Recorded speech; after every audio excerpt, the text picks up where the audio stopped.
What's up, y'all? Y'all know what time it is. Welcome to my 4th episode of Bedtime Stories with Barbie, where we read you a book that I wrote, and we do it in sexy lingerie. We sew off this sexy lingerie, so let's get into the sexy lingerie real quick. Let's get into this lingerie. And y'all already know, we reading with Barbie, reading with Barbie, reading with Barbie, reading with Barbie, reading with Barbie. Now, y'all already know this ain't cooking with Kaya. We ain't trying to steal nobody, nigga. We just trying to read that nigga a bedtime story. Let's go.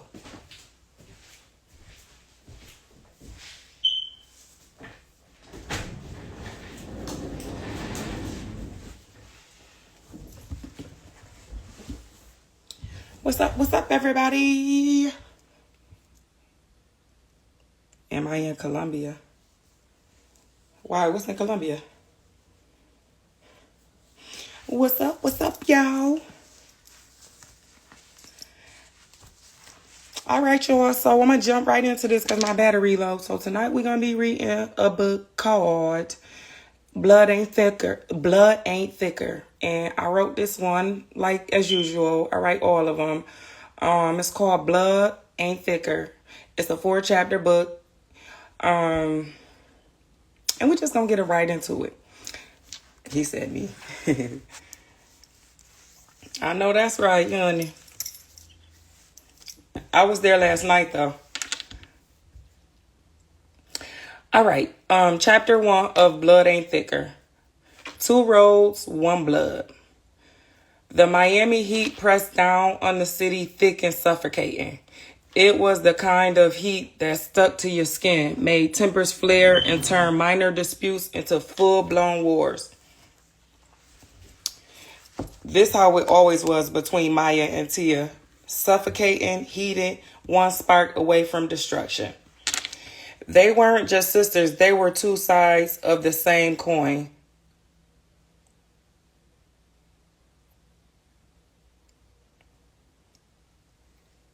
I hear you. You done stopped me in the middle of my reading. They were just sisters. They were 2 sides of the same coin, raised in the same broken home, but shaped by completely different forces. The streets raised them. But while Maya fought to escape, Tia embraced the chaos, made it her kingdom. Their mother had been strung out on heroin since Maya could walk. Their father, a ghost, sometimes seen, never present. Their grandmother, strong but tired, had taken them in and done her best. But love wasn't enough when the streets were always watching, waiting to claim them. Maya had been different from the start. She paid attention in school, made good grades, and worked every part-time job she could find. She wasn't trying to live rich. She just was trying to live free. Free from the struggle, the fear, the weight of the last name that carried nothing but bad luck. By 26, she had done what no one expected. A college degree, a high-rise condo, and a corporate career. Tia, she made a different kind of name for herself. By 26, she was the most feared female hustler in Miami, the best to ever do it. She had the streets in her pocket, men working for her, and money stacked so high it couldn't be counted. Where Maya wore heels and silk blouses, Tia rocked designer sneakers and carried guns in her Gucci bag. Period. She didn't need a corporate ladder. She built her own empire. But success didn't erase the past, and resentment doesn't die. It grows. The first time Maya and Tia had been face-to-face in over a year was at their grandmother's funeral. Maya arrived early, dressed in an elegant black dress, her heels clicking against the church floor as she greeted the few distant relatives who showed up. She held it together until she saw Tia walk in like she owned the place. Tia didn't cry. She didn't even pretend to be sad. She strolled in late, draped in diamonds, a skin-tight black dress hugging her curves in an expression that said she wasn't here to grieve. That she wasn't there to grieve. She was here to remind everyone that she was still the boss. Their eyes met across the room and the air turned thick with unspoken words. Tia smirked. You look good, sis. Haven't seen you in a minute. Maya clenched her jaw. Wish I could say the same. Tia laughed under her breath. Same old Maya, always looking down on her. But Maya wasn't looking down on Tia. She was looking through her.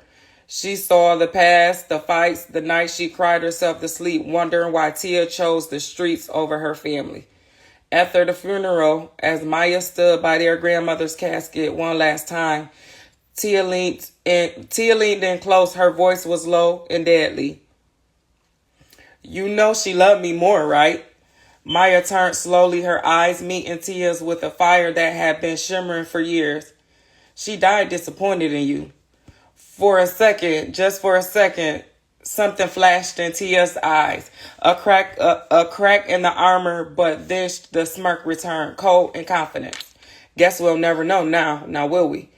Tia walked away first like she always did. But this time, Maya knew Tia wasn't walking away. She was walking into a war. A war between blood. A war neither one of them was ready to lose. And that is the end of chapter 1. You're so motherfucking pretty, baby girl. Thank you. I try. All right, so that was chapter 1. Let's get into chapter 2. This called Blood Ain't Thicker. All right, so chapter 2, Love and Hate. The calm before the storm. Maya wasn't sure why she answered the call. Maybe it was curiosity. Maybe it was the ghost of their grandmother whispering in her ear, reminding her that family was all they had left. Or maybe deep down, she wanted to prove that she could sit across from Tia without the past choking her. Either way, she found herself walking into the Grove, an upscale rooftop restaurant in downtown Miami, where Tia had chosen to meet. Tia was already there, legs crossed, sipping on something expensive. She looked effortless. Long curls, flawless makeup, and diamonds sparkling under the dimming light. If you didn't know better, you'd think she was a businesswoman. Not the most feared female in the game. Maya sat down. What do you want, Tia? Tia smiled, leaning back. Damn, know how you been, sis? Maya folded her arms. I already know how you've been, running the streets like you own them. Tia swirled her drink in a glass. Correction, bitch. I do own them. Maya sighed. You called me, Tia. What is it? For a moment, Tia hesitated. Then she pulled out a folded piece of paper and slid it across the table. Maya frowned, unfolded it. A deed? Tia exhaled. Grandma's house is still in both of our names. It's just sitting there rotting. I'm buying your half. Maya jaw clenched. That house, their childhood home, was the last thing left of their past. Their memories, their struggles, their late night talks after grandmother had gone to bed. She looked up. You want to own it? Why? Tia shrugged. Doesn't matter.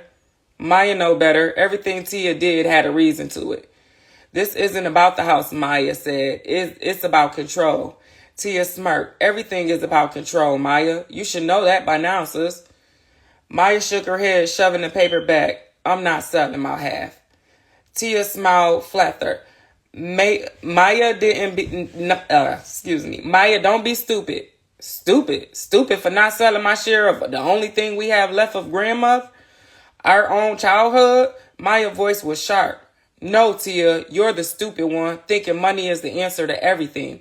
Tia's expression darkens. She leaned in close, voice low. If I want something, I get it. One way or the other, sis. Maya didn't flinch. Is that a threat? Tia leaned back, smirking again. Nah, bitch, it's a fact. That night, Maya found herself driving past their grandmother's house. She hadn't been there in years. The porch was falling apart, the windows was cracked, but standing there, she could still hear the echoes of their childhood. The laughter, the fights, the whispered secrets under the blankets when the world outside was too cruel to face. A memory hit her hard. They were 12. Tia had stolen a pair of sneakers from a store. The cops had called her and dragged her home. Their grandmother had beat her ass while Maya watched, heart pounding. Later that night, Tia had crept into Maya's bed, bruises still fresh, and whispered, "I ain't never letting nobody make me feel weak again." And she never had. Maya sighed for a long time. She had hated Tia, but part of her still loved her sister too. She didn't know which part would win in the end.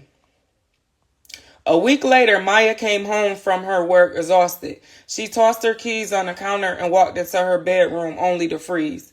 Something was off. Her closet door was slightly open. Her drawers weren't the way she left them. Someone had been in her house. Her heart pounded. Her heart pounded as she checked everything. Nothing was missing. No signs of forced entry. But on her bed, placed neatly in the center, was an envelope. Maya picked it up with shaking hands and pulled out the single sheet of paper inside. It was a copy of the deed to their grandmother's house. And in red ink written across it were 3 words. Last chance, Maya. Maya's blood ran cold.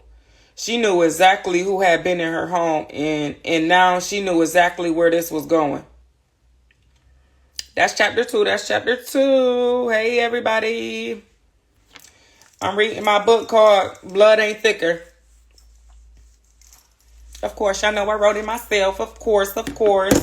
That's chapter 2. I'm about to get into chapter 3. Let me fix myself. What's up, everybody? Hey, y'all. Make sure y'all go back and read and watch the video from the beginning so y'all can know what the book is about. But this is chapter 3. Let me hurry up for my damn phone die. Ooh. Maya didn't sleep that night. She sat at her kitchen table, the note from Tia in front of her, the red ink burning into her brain like a warning shot. This wasn't just about the house anymore. This was a declaration of war. Hey everybody, welcome to Barbie's Bedtime Story, where I'm reading y'all a book that I wrote, and I'm doing it in my sexy lingerie. But we're going to get into that when I'm done with these last 2 chapters. All right, so Maya didn't sleep that night. She sat at her kitchen table, the note from Tia in front of her, the red ink burning into her brain like a warning shot. This wasn't just about a house anymore. This was a declaration of war. By morning, she had made a decision. If Tia wanted a fight, her ass was going to get one. 2 days later, Maya found herself standing outside a small cafe in Little Havana waiting. Tia had called. The meeting was on her terms, but Maya wasn't walking in blind this time. She wasn't the naive little sister anymore. She was ready for war. When Tia finally arrived, she pulled up in a black Mercedes, stepping out like she owned the whole damn street. She was dressed in a fitted jumpsuit, gold dripping from her wrists, ears, and neck, nails sharp enough to cut glass. Maya didn't bother greeting her. "You broke into my house?" Tia laughed like it was a joke. "I told you, Maya, one way or another, yo bitch ass gonna sign this deed." Maya stepped closer. "You crossed the line, bitch." Tia tilted her head, and what you gonna do about it? Maya didn't answer. She just smiled. The kind of smile that said, "You'll find out soon enough." Tia's eyes flickered, reading between the lines. For the first time, something shifted. She saw it. Maya wasn't scared of her ass, and that was the most dangerous thing of it all. The final straw.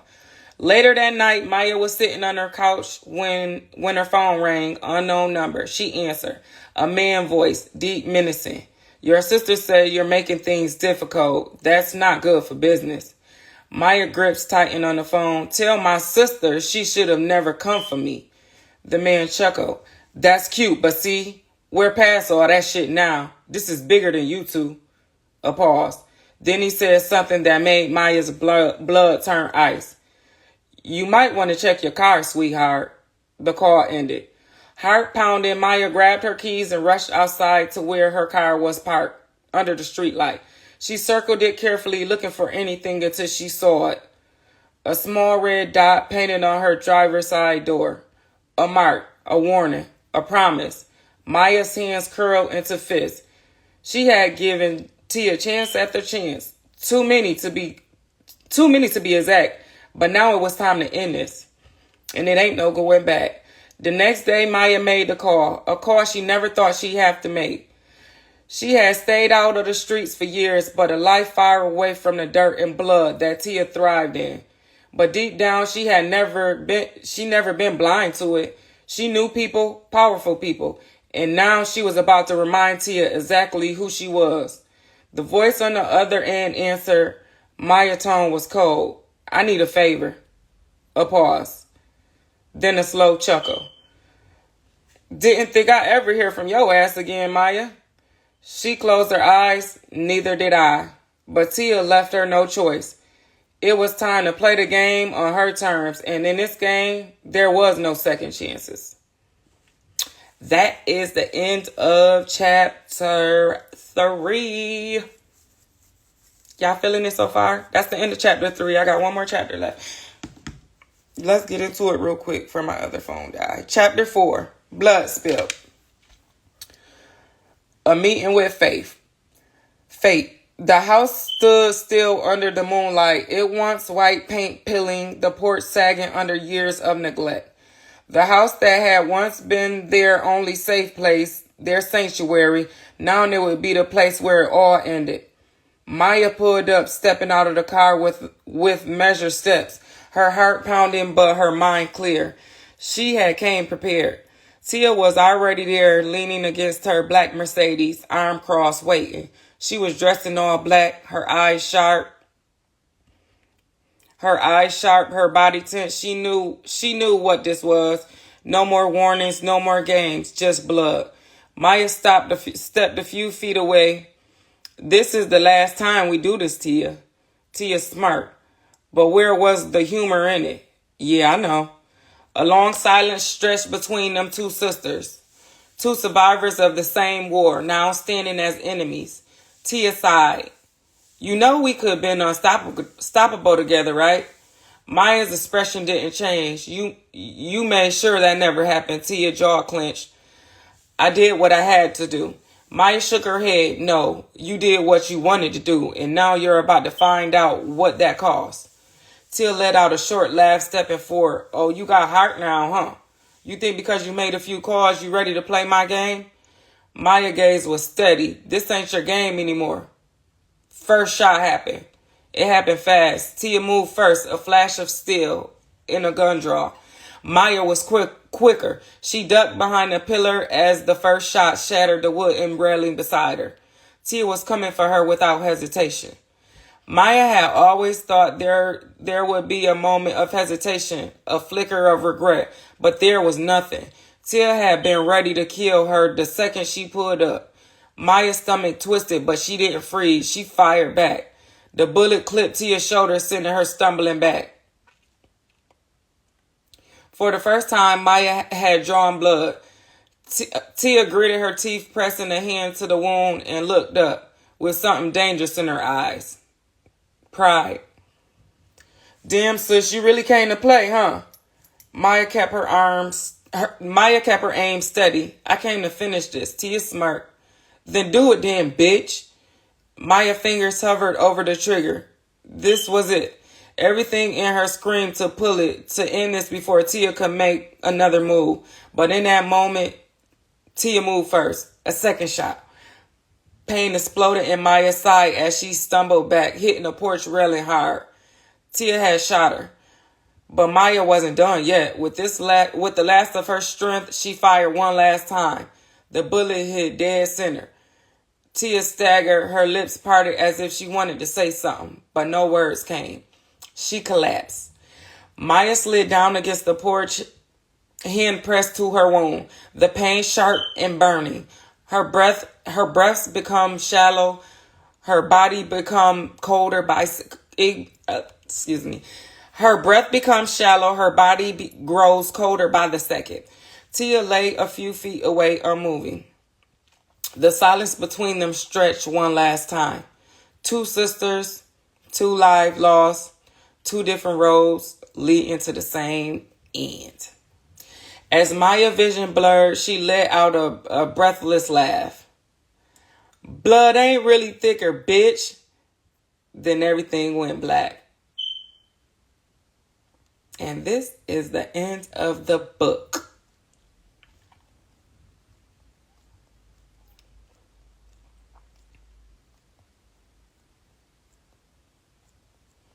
So, what y'all think about the book? Make sure y'all go back and watch the video or whatever.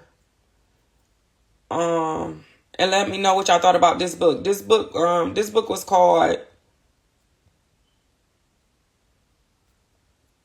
I'm sorry, y'all. I'm trying to do two things at once. Okay, so this book was called Blood Ain't Thicker. This is one of my 4-chapter books that I wrote today. I'm always writing. I just got like this creative ass flow since February, and I just been writing back to back to back. I got tons of books on that. But this was Blood Ain't Thicker. Make sure y'all check it out. Go back to the video and check out everything. Before we leave, I'm gonna let y'all get a peek of this sexy lingerie one more time, cause we gotta do the preview. The reading ain't nothing without the lingerie.